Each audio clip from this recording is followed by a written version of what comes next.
ने यमराज के दरबार में बताए इंसान के काले सच, धार्मिक कहानी। दोस्तों, एक कुत्ते ने यमराज को सुनाई मनुष्य जीवन की कड़वी सच्चाई। सुनकर आप भी चौंक जाएंगे। इस प्राचीन कथा में हम आपको बताएंगे कि कैसे एक कुत्ता यमलोक पहुंच जाता है और यमराज से शर्त लगाता है, और यमराज उस शर्त में कुत्ते से हार जाते हैं और फिर यमलोक के सारे नियम बदलने पड़ते हैं। इस कथा में हम जानेंगे भगवान विष्णु ने यमराज को मनुष्य जीवन के संबंध में कौन सा महत्वपूर्ण ज्ञान दिया है। तो चलिए दोस्तों, आपका समय बर्बाद ना करके कथा को शुरुआत करते हैं। दोस्तों, प्राचीन काल में मध्य देश में एक अत्यंत शोभायमान नगरी थी। उस नगरी में एक धनवान सेठ रहता था। उस सेठ के पास एक लाल रंग का कुत्ता होता है। वह सेठ बहुत लालची और कपटी स्वभाव का होता है, किंतु वह भगवान विष्णु का परम भक्त होता है। वह हमेशा अपने इष्टदेव भगवान विष्णु की पूजा आराधना करता रहता था। फिर एक दिन उस सेठ की भक्ति से प्रसन्न होकर भगवान विष्णु उसे दर्शन देते हैं और कहते हैं, भक्त, हम तुम्हारी भक्ति से अत्यंत प्रसन्न हैं। मांगो, तुम्हें क्या क्या चाहिए। तुम्हारी जो भी इच्छा या मनोकामना है, मैं उसे अवश्य पूर्ण करूंगा। वह सेठ भगवान विष्णु से कहता है कि प्रभु, मैं आपके दर्शन करके धन्य हो गया। प्रभु, मुझे कुछ नहीं चाहिए, मेरे पास आपका दिया हुआ बहुत कुछ है। फिर वह सेठ एक कागज निकालता है और भगवान विष्णु से कहता है कि प्रभु, आप इस कागज पर हस्ताक्षर कर दीजिए ताकि मैं दुनिया को भगवान के होने का सबूत दिखा सकूं। आजकल दुनिया में कोई मानता ही नहीं है कि भगवान है। फिर भगवान विष्णु ने कहा कि जैसी तुम्हारी इच्छा, लाओ, मैं इस कागज पर हस्ताक्षर कर देता हूँ। इसके बाद भगवान विष्णु सेठ के दिए उस कागज पर हस्ताक्षर कर देते हैं और अंतर ध्यान हो जाते हैं। उस दिन के बाद से वह सेठ उस कागज को अपनी जेब में ही रखता था, जिससे वह दूसरों को भगवान के होने का सबूत दिखा सके। समय बीतता रहता है और कुछ समय बाद सेठ का वह कुत्ता मर जाता है, जिसे सेठ बहुत दुखी रहने लगता है। मरने के बाद वह कुत्ता यमलोक की ओर जाने लगता है और यमलोक में पहुंचकर यमराज के सामने उपस्थित हो जाता है।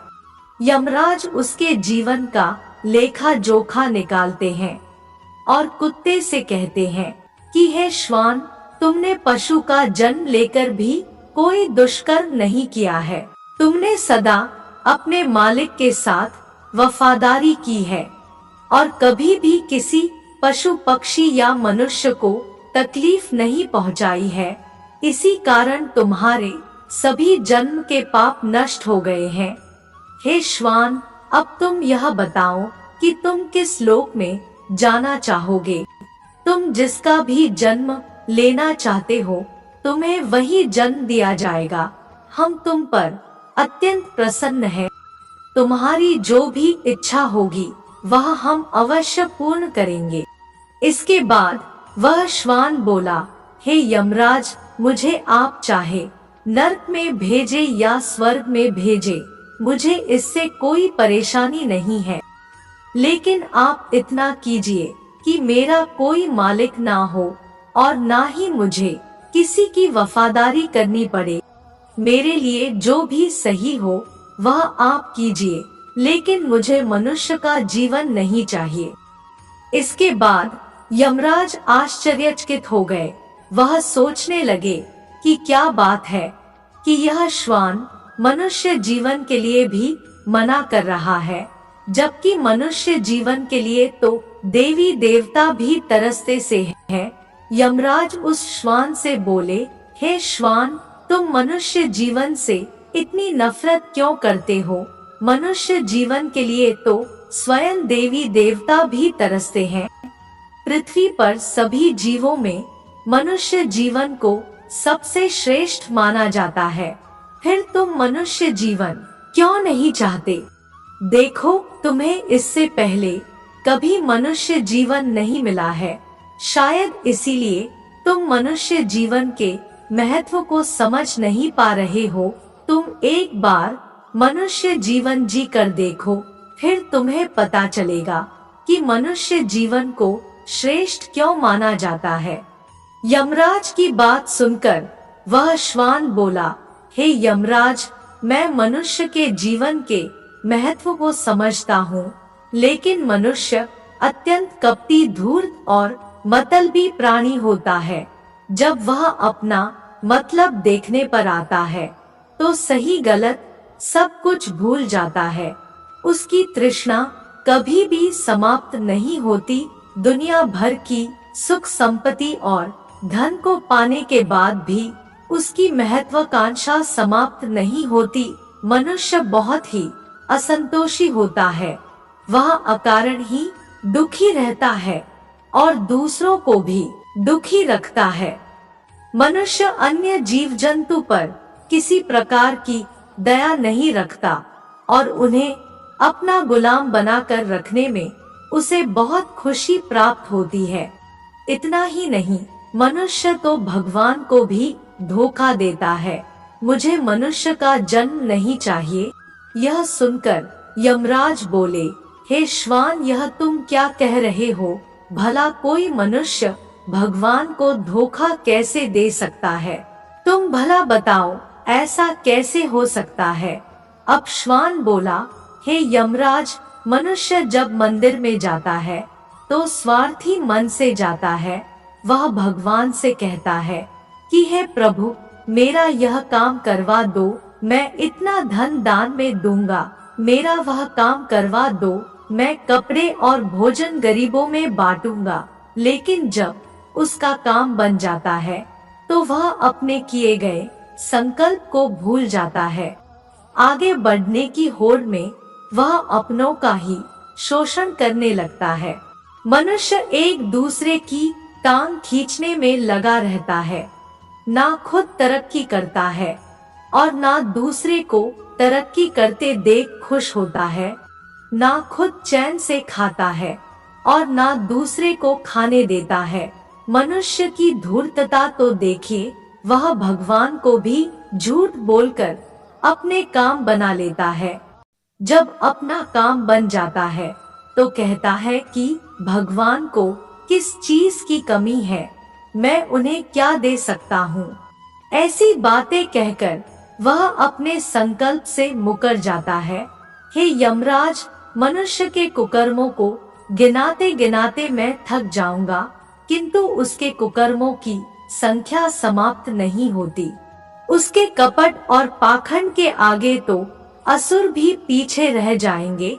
कुत्ते की बात सुनकर यमराज बोले, हे श्वान, तुम्हारी यह बात ठीक है कि मनुष्य बहुत चालाक है, लेकिन वह हम देवताओं को मूर्ख नहीं बना सकता, क्योंकि मृत्यु के बाद मनुष्य को अपने कर्मों के हिसाब के लिए हमारे पास ही आना होता है। उसने मृत्युलोक में चाहे जितनी भी चालाकी दिखाई हो, लेकिन उसे हिसाब के लिए यहाँ आना ही होता है। सभी इंसान प्रायश्चित के लिए यहाँ आकर रोते हैं और हमसे माफी मांगते हैं। नरक में जाने के भय से वह थर थर कांपने लगते हैं। इसी डर से मनुष्य हमेशा हमारे अधीन रहते हैं। इसके बाद कुत्ता बोलता है, हे यमराज, आपके यहाँ जितने भी मनुष्य आते हैं वह मरे हुए हैं। आपका पाला किसी जीवित मनुष्य से नहीं पड़ा है। यदि आप किसी जीवित मनुष्य को यमलोक में लेकर आओगे, तब आपको पता चल जाएगा कि जीवित मनुष्य कितना खतरनाक होता है। उस कुत्ते की बात सुनकर यमराज को आश्चर्य भी हुआ और गुस्सा भी आ गया। वह सोचने लगे कि यह तो हमारे दरबार में आकर हमारा ही अपमान कर रहा है। इस जीव को दिखाना होगा कि हमारे आगे कोई भी जीव, चाहे वह कोई मनुष्य ही क्यों ना हो, कुछ भी नहीं है। इंसानों की चालाकी हमारे आगे नहीं चल सकती। इस बात को साबित करने के लिए यमराज अपने दूतों को बुलाते हैं और कहते हैं कि इस कुत्ते के मालिक को जीवित ही उठाकर यमलोक में ले आओ। हम भी देखते हैं कि जीवित मनुष्य हमारे सामने क्या चालाकी करता है। अगर यह कुत्ता गलत साबित होता है तो इसे कई वर्षों तक नरक में रखकर प्रताड़ित किया जाएगा।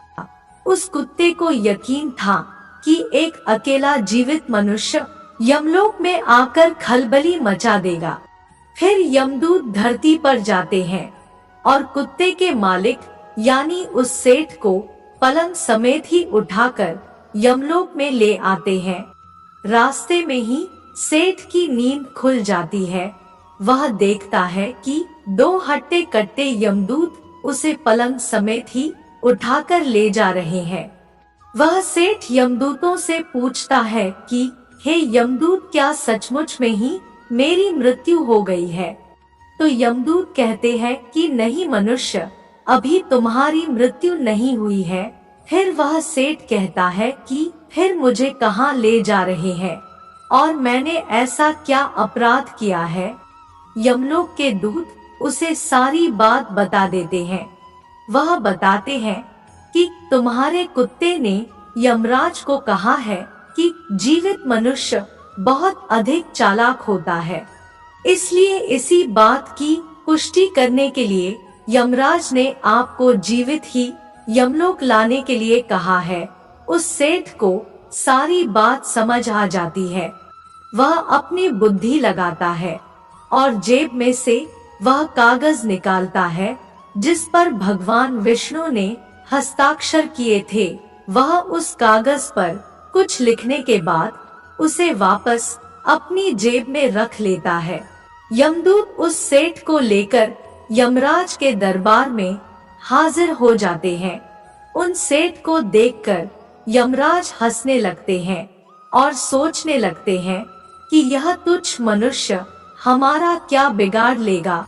फिर वह सेठ यमराज के सामने खड़ा हो जाता है और अपनी जेब से वह कागज निकलकर यमराज को दे देता है। जब यमराज उस कागज को पढ़ते हैं तो अकस्मात ही अपने सिंहासन से खड़े हो जाते हैं और उस सेठ को अपने सिंहासन पर बिठाकर उस सेठ के स्थान पर खड़े हो जाते हैं, जिसे देखकर वहां खड़े सभी यमदूत हैरान हो जाते हैं और सोचते हैं कि यमराज ऐसा क्यों कर रहे हैं। यमराज एक सामान्य मनुष्य को अपने स्थान पर बिठा रहे हैं। अवश्य ही यह मनुष्य कोई असाधारण व्यक्तित्व है। वह सेठ अब यमलोक का अधिपति बन जाता है और यमराज भी उसके आदेश का पालन करने लगते हैं। इसके बाद वह सेठ यमलोक के सभी नियमों और कानूनों को बदल देता है और यमराज को यमलोक का द्वारपाल बना देता है। सेठ सोचने लगता है कि जब मैं मर जाऊंगा तो मुझे भी अपने कर्मों के हिसाब के लिए इस दरबार में पेश होना पड़ेगा और मुझे भी नरक में डाल दिया जाएगा। इसके बाद सेठ ने सभी नरकवासियों को वहां से निकालकर स्वर्ग में भेजना शुरू कर दिया।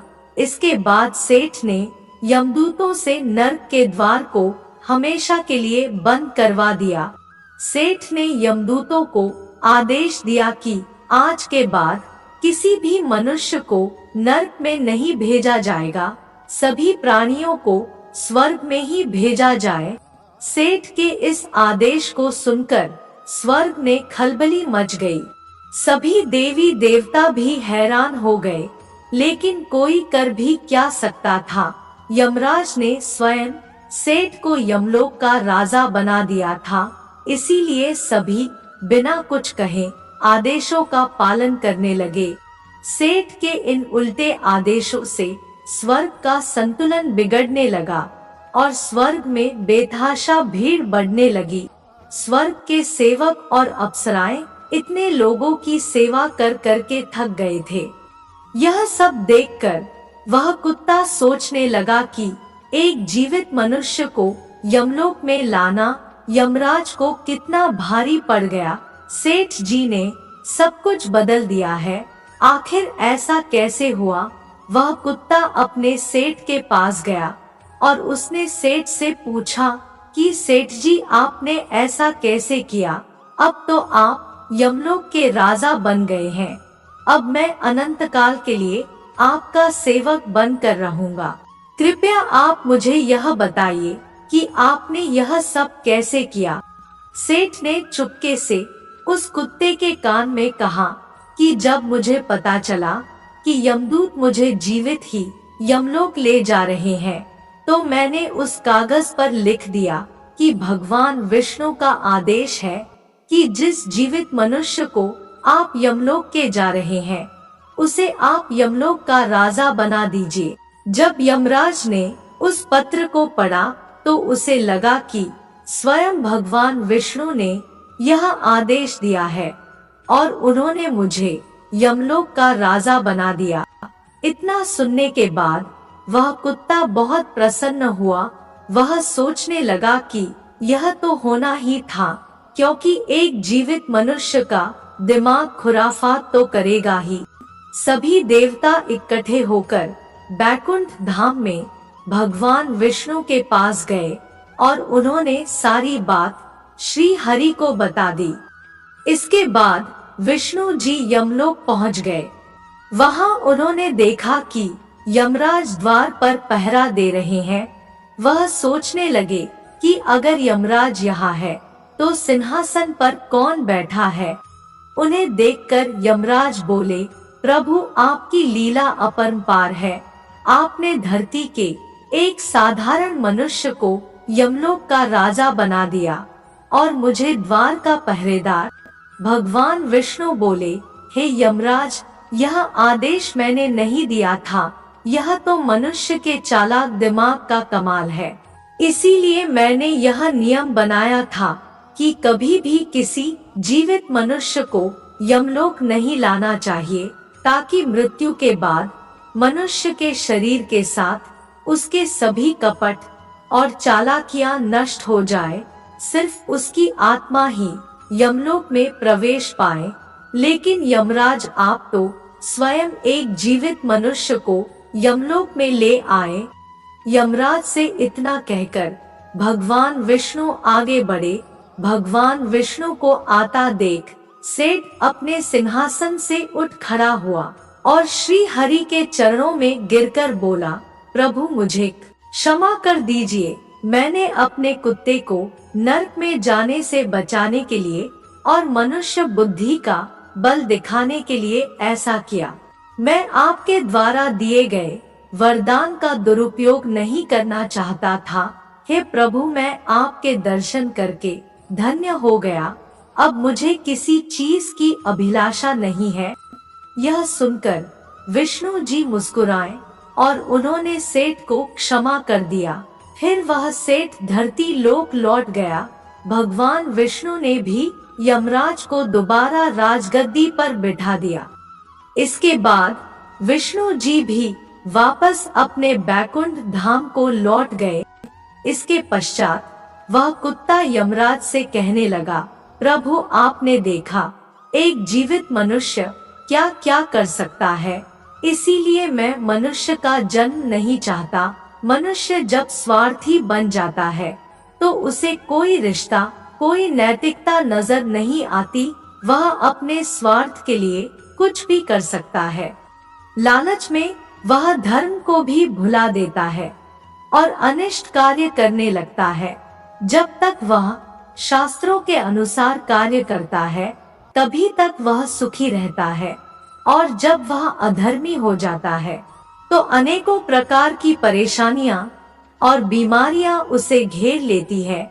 कुत्ते की बात से सहमत होकर यमराज उसे क्षमा कर देते हैं और उसे स्वर्ग में उच्च स्थान देते हैं। साथ ही वह सभी पुराने नियमों को दोबारा लागू करवाते हैं। प्रिय मित्रों, आपको आज की कथा कहानी कैसी लगी कमेंट करके अवश्य बताएं और साथ ही चैनल को सब्सक्राइब और वीडियो को लाइक भी अवश्य करें। धन्यवाद।